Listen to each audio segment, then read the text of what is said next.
नमस्कार दोस्तों, जैसा कि आप सब जानते हैं मैं आनंद प्रताप सिंह हिंदी का एजुकेटर आप सबके सामने एक बार फिर संधियों के बचे हुए प्रकरण को लेके आए हैं। हम लोगों ने स्वर संधियों के पार्ट को स्टार्ट किया था, जिसमें हम लोगों ने दीर्घ पढ़ लिया है, गुण पढ़ लिया और वृद्धि पढ़ लिया। अभी दो प्रकार बचे हैं, यण और अयादि के। ठीक, तो प्रयास करते हैं यण और अयादि को जानने का और जानते हैं कि आखिर ये यण और अयादि जो व्यक्तिगत परिवर्तन ना करके, ये मतलब सामूहिक परिवर्तन ना करके व्यक्तिगत रूप से स्वयं का परिवर्तन करती हैं, तो आखिर ये चेंज कैसे होती हैं। ठीक है, तो उसको जानने का प्रयास करेंगे, सीखेंगे धमाकेदार तरीके से। वही बात जो बार बार कहते हैं, चैनल को लाइक करिए, सब्सक्राइब करिए, शेयर करिए। और जैसा कि मैं देख रहा हूँ आप सब लोग भाई व्यूज़ वो मज़ेदार आ नहीं है, तो थोड़ा सा वो आप लिंक को क्लिक किया करें और क्लिक करने के बाद उसको देखें, देखने के बाद अपने व्यूज़ दें, कमेंट करें कि हाँ ये दिक्कत है, ये परेशानी है, ये बेहतर है, ये बहुत बढ़िया है। तो जैसे भी ये जो तरीके हैं उनको तरीकों को आजमाइए आप और प्रक्रिया को आगे बढ़ाते हैं। चलिए भाई हम लोग पढ़ते हैं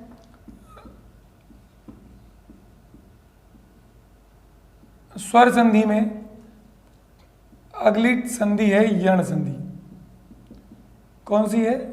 यण संधि। तो यण संधि दोस्तों क्या होती है बताइए। सूत्र पहले इसका हम सीख लेते हैं। सूत्र होता है इको यणचि। बेहद आसान तरीके से सीखेंगे। इको यणचि। इको यणचि का मतलब क्या हुआ? इको यणचि का मतलब हुआ कि यदि, इसका मतलब मैं बता देता हूं, इक प्रत्याहार के बाद कोई असमान स्वर आए तो जो इक है वो यण प्रत्याहार के वर्णों में बदल जाएगी।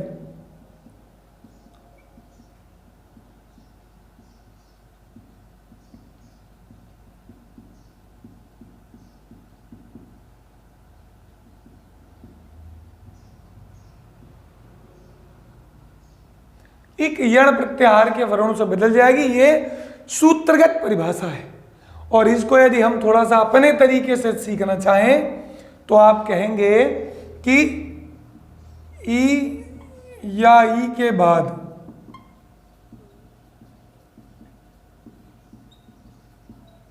असमान स्वर, ऊ या ऊ के बाद असमान स्वर,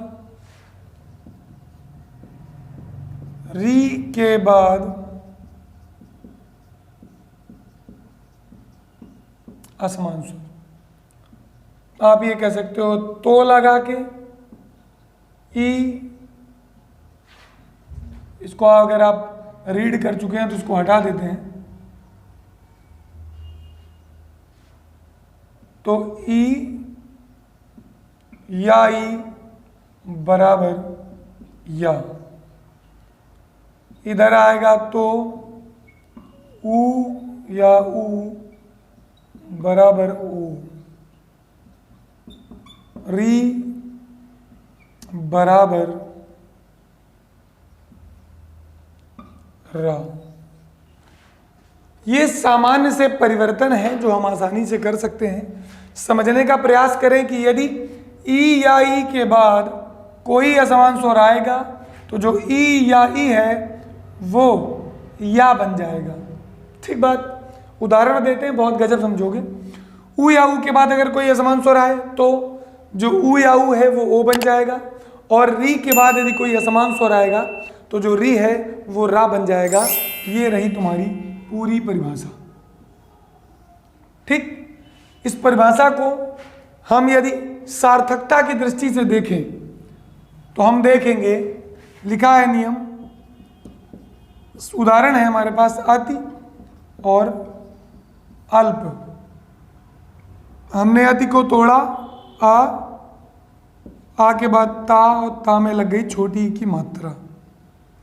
ठीक, अब फिर लिखा है आ के बाद है ला और ला के बाद है पा और पा में है आ।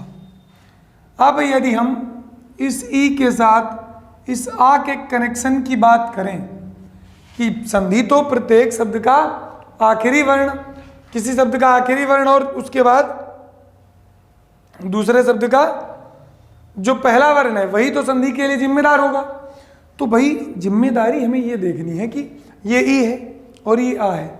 नियमानुसार नियम कहता है कि यदि ई के बाद असमान स्वर आएगा तो आ गया।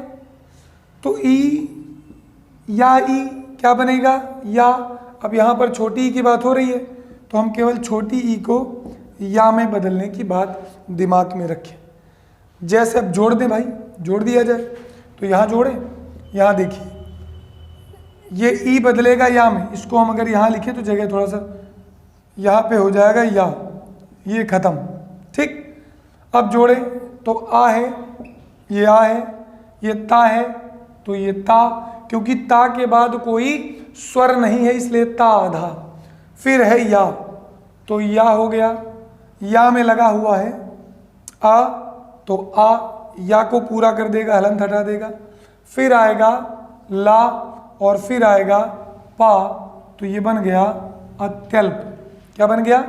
अत्यल्प। यही चीज अगर हम एक दूसरे उसमें देखें, लिखा है अभी धन उदय, तो बताओ, तो अभिधन उदय को यदि हम देखें तो क्या बन जाएगा? अभिधन उदय में ये है छोटी और ये है छोटा ऊ। नियम कहता है कि यदि ई के या ई के बाद कोई असमान स्वर आएगा तो जो ई है वो क्या बना देगा? बना देगा या। फिर इसको तोड़ के देखो, आ के बाद भा के बाद छोटी के बाद ऊ में दा में आ लगेगा, या आया और या में आ लगेगा। ठीक, अब ये ई है, ये ऊ है। ठीक, इस ई के बाद ये ऊ आ रहा है तो ई के बाद असमान स्वर का नियम कहता है ई बन जाएगा या और ई हो जाएगा खत्म। मैंने पहले ही बताया था, अभी तक हमने सामूहिक संधियां पढ़ी हैं, लेकिन अब हम व्यक्तिगत परिवर्तन वाली संधि पढ़ेंगे। अभी तक पढ़ते थे दोनों जोड़कर ये बन जाता है, अब पढ़ रहे हैं कि दोनों की स्थितियां तो दिखाई जाती हैं कि पहला ये हो और बाद में ये हो, तो बदलने का नियम केवल प्रथम शब्द के अंतिम वर्ण में हो रहा है। तो जोड़ दो भाई इसको, आ तो ये हो गया आ। फिर है भा, तो भा के पास कोई स्वर नहीं है तो भा। फिर या है, या के बाद स्वर है ऊ, या के बाद स्वर है ऊ, तो या में लग गया छोटा ऊ। फिर है दा में आ, तो दा में आ, या में आ तो या में आ, अभ्युदय बन गया। उम्मीद करते हैं ई की यह बात आप समझ गए होंगे। बहुत सारे उदाहरण हैं, अब सारे उदाहरणों की चर्चा यही करना कोई मतलब नहीं है, आप करिएगा। जो भी नहीं आए पूछिएगा, कमेंट करके बताइएगा। अति अल्प हो, अभी उदय हो, तो मैं संयुक्त शब्द बोलूं तो अत्यधिक हो, हैं, अत्याचार हो, व्याख्या हो, ठीक, और व्याकरण हो, ऐसे सारे शब्दों का तोड़ केवल और केवल यण संधि के पास है। इसकी सम्यक पहचान है कि यदि किसी अर्धाक्षर के बाद आपको या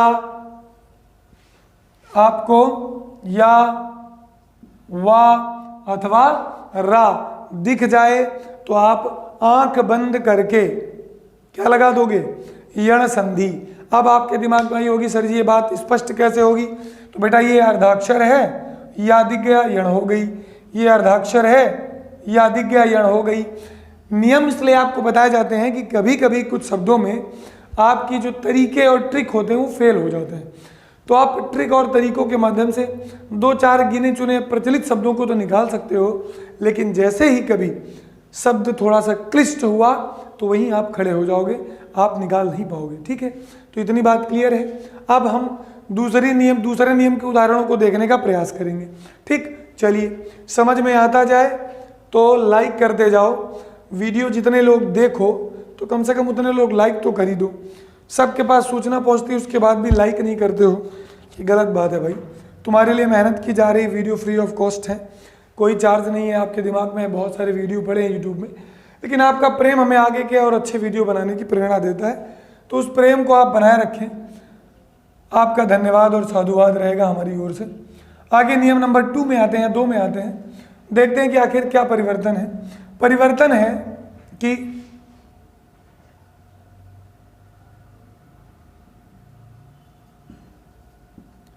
वधु है और आगमन है, 2 शब्द हो गए, तोड़ दिया हमने इनको। तो वधु को तोड़ा वा में आ की मात्रा धा में बढ़ाऊ, आगमन को तोड़ा तो आ गा फिर आ मा आ ना और। ठीक बात। तो ये है बड़ा ऊ और ये है आ, यहीं पे होनी है संधि। ऊ के बाद असमान स्वर आ गया तो इस ऊ का परिवर्तन वा में हो गया, बात खत्म। जोड़ दिया तो जोड़ा वा में आ है, धा में कोई स्वर नहीं है तो धा धा, वा में बड़ा की मात्रा लगेगी तो बड़ा, गा में आ, मा में आ और ना में आ, बन गया वधवा गमन। बन गया, सहजता से बन गया, कोई दिक्कत की बात नहीं है। अब इसी में हम एक दूसरा उदाहरण देखते हैं, अन्य उदाहरण की ओर आगे बढ़ जाए कि भाई अगर यही लिखा हो सु और लिखा हो आगत, तो सु और आगत की बात करेंगे। तोड़ दिया हमने तो सा और छोटा ऊ में टूट गया, और जैसे ही आगत की बात की तो आगत में आ, गा है, आ है, ता है, आ है। संधि तो यहां हो रही है, ये हो रही। ऊ के बाद असमान स्वर आ, दोनों का मेल वा बना देगा। अब ऊ के स्थान पर ही तो वा बना है, जोड़ दो। सा के साथ कोई स्वर नहीं है, सा आधा। वा के साथ बड़ा आ है तो बड़ा, गा के साथ छोटा आ है तो छोटा, ता के साथ छोटा है तो छोटा। क्या बन गया? स्वागत बन गया। ठीक, ऐसे ही बहुत सारे एग्जाम्पल्स, एक आध और देखना हो तो देख लो। बहुत सारे एग्जाम्पल आप करिएगा, निश्चित रूप से नहीं आए तो बताइएगा। अगर लिखा है मधु और लिखा है आरी, तो आप तोड़ोगे माँ में आ है, धा है, छोटा वो है, आ है, रा है, छोटी ये है। ठीक, तो लिखा है मधुवरी, ये बन गया संधि का पेड़। आ के बाद असमान स्वर, सॉरी ऊ के बाद असमान स्वर छोटा आया है तो ऊ का परिवर्तन हो जाएगा वा में, ऊ खत्म। जोड़ दो माँ और माँ के बाद ये धा, वा में ये वाला आ, रा में छोटी की मात्रा, तो मधवरी बन गया। ऐसे ही बहुत सारे एग्जाम्पल्स आप करिएगा, जो भी नहीं आए बताइएगा, निसंदेह आपकी सारी समस्याओं का समाधान किया जाएगा। रूल नंबर 2 के एग्जाम्पल क्लियर हो गए। रूल नंबर 3 की बात करते हैं, देखते हैं कि आखिर 3 कैसे बनता है। ठीक, लिखा है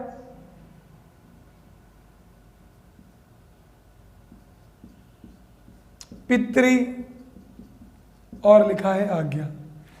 पितृ को तोड़ा गया तो पा, छोटी ता और ता में लगा है रीश्वर। ठीक, आज्ञा में आ है, जा और यहाँ से मिलके बनता है ज्ञा। जोड़ने का नियम आएगा तो ये यहाँ से आया। नियम कहता है री के बाद यदि कोई असमान स्वर आए तो री के बाद असमान स्वर आए तो री रा बन जाता है। री खत्म हो गया, रा बन गया तो रा लगा दो भैया। पा में छोटी की मात्रा, ता और रा मिलके तरा बनाते हैं, तरा में बड़ा की मात्रा लग गई। जा और ज्ञा यहाँ ज्ञा बनाते हैं, बड़ा की मात्रा लग गई, पित्राज्ञा बन गया। बन गया, बहुत सरल है, बहुत सरल, आप बड़े आसानी से कर पाएंगे। इत्मीनान से देखिएगा, एक दो बार जहाँ देखा तहाँ चीज़ें क्लियर हो जाएंगी, ज़्यादा दिमाग लगाने की ज़रूरत नहीं है। अगर यही आ जाए मातृ और आदेश आ जाए तो मातृ का मतलब माँ थोड़े, आ आ के बाद ता और फिर री। फिर आदेश की बात करेंगे, आ, दा, ई, शा और आ। ठीक, तो ये बन गया आदेश। आदेश है तो ए है। ठीक, ये टूट गया। संधि हो रही बेटा कहाँ, ये इन दोनों वर्णों में। संधि कहाँ है, इन दो वर्णों में। तो री के बाद कोई असमान स्वर आ गया तो री का परिवर्तन किस में हो जाएगा, रा में हो जाएगा। तो बस तुम्हें रा बना देना है। माँ में बड़ा की मात्रा लग गई, ता और रा मिलके तरा बनाएंगे। आ लग गया, दा में एक की मात्रा, शा में आ, तो मात्रा देश बन गया। तो उम्मीद करते हैं यण संधि क्लियर हो गई होगी। क्लियर हो गई तो हम स्वर संधि के 5वें और आखिरी भाग में चलते हैं, उसका नाम है अयादि संधि। तो अयादि पढ़ लेते हैं और स्वर संधि क्लियर। फिर हम व्यंजन के 5-5 नियमों को एक एक स्टेप में करके आप तक पहुंचाएंगे। ठीक है, तो वो भी बेहतर समझ जाओगे। व्यंजन किसे कहते हैं या विसर्ग किसे कहते हैं, बड़े साधारण सूत्रों में। स्क्रीनशॉट ले लिया होगा, नहीं लिया तो ले लो। ले लिया, चलिए।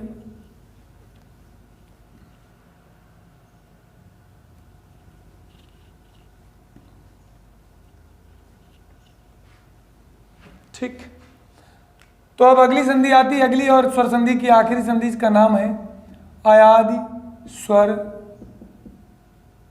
संधि। सूत्र इसका भी लिख देते हैं जैसे सबका लिखा है, एचो अय वायाव। सूत्र है एचो अय वायाव।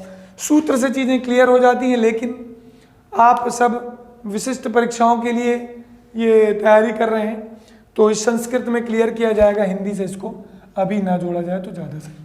ठीक बात, सीधे आ जाते हैं नियम में। नियम कहता है ए अय ओ औ। ए के बाद अगर कोई असमान स्वर आए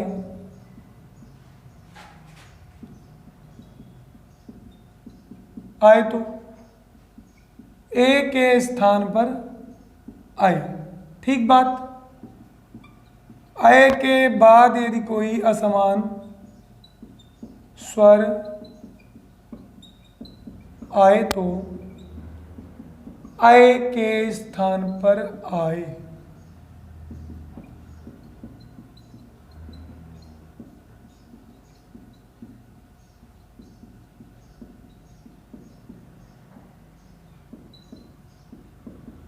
ओ के बाद यदि कोई असमान स्वर आए तो ओ के स्थान पर अव, और अव के बाद यदि कोई असमान स्वर आए तो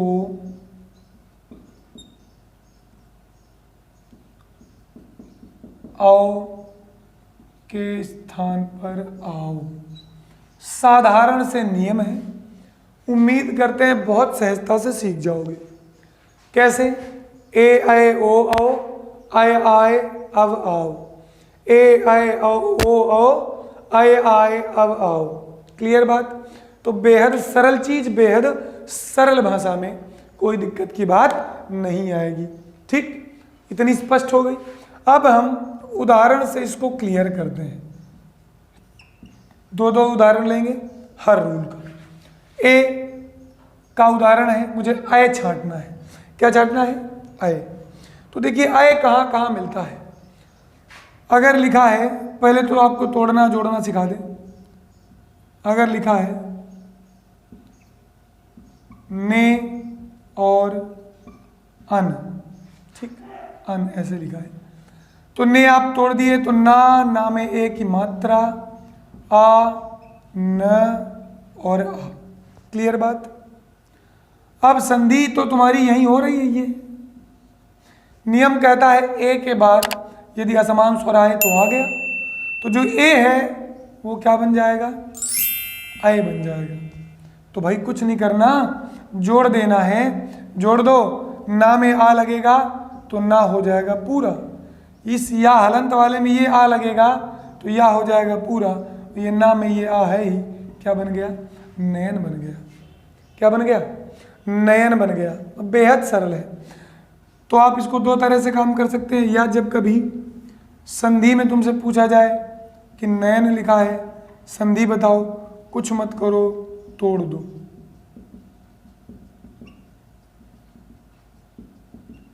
तोड़ दिया, ना के साथ आ था, या के साथ आ था, ना के साथ आ था।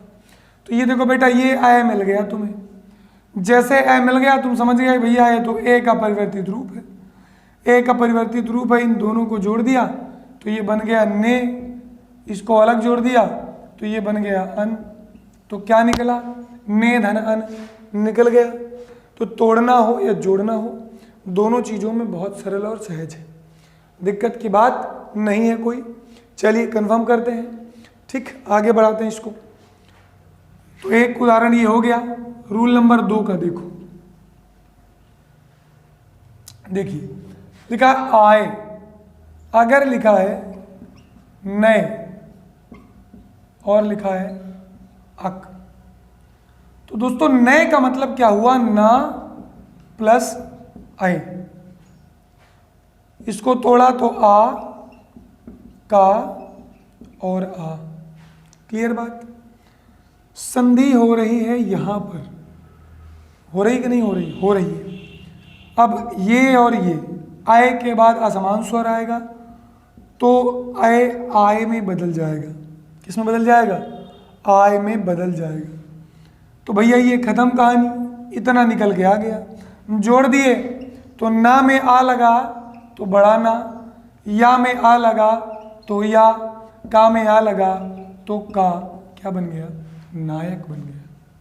बन गया, नायक बन गया। ऐसे ही अगर सायक हो तो सायक भी ऐसे टूटेगा, या जितने भी शब्दों में आए दिखे तुम्हें वो सब अगर टूटेगी तो आए के साथ ही टूटेगी। ठीक, उम्मीद करते हैं इस बात को आप समझ गए होंगे।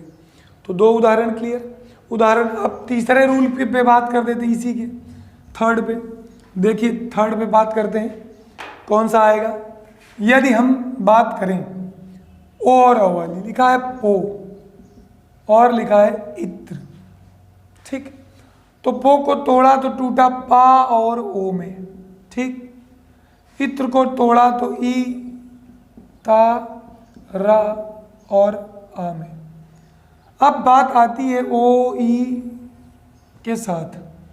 ओ के बाद अगर असमान स्वर आए तो ओ अव में बदल जाता है।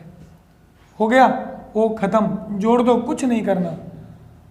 प वा में छोटी की मात्रा और तारा मिलके त्रा बनेगा तो बन गया पवित्र। और भी एग्जाम्पल तुम्हें मिलेंगे इसमें। पवन तो टूटा हुआ होगा पो और अन में, तो पवन में अब तुम्हें दिख रहा है दूर से। अब दिखते ही तुम कह सकते हो संधि होगी तो गुरुजी यण ही होगी, ये अयाद ही होगी, अन्यथा कोई और नहीं होगी। ठीक बात? तो ये भी तुम्हारा क्लियर हो गया। अब औ वाला नियम भी देख लेते हैं भाई, अंतिम नियम आव का भी है। अगर लिखा हो पौ धन अक, तो पौ को तोड़ेंगे तो पा और औ में टूट गया, अक आ, का और आ में टूट गया।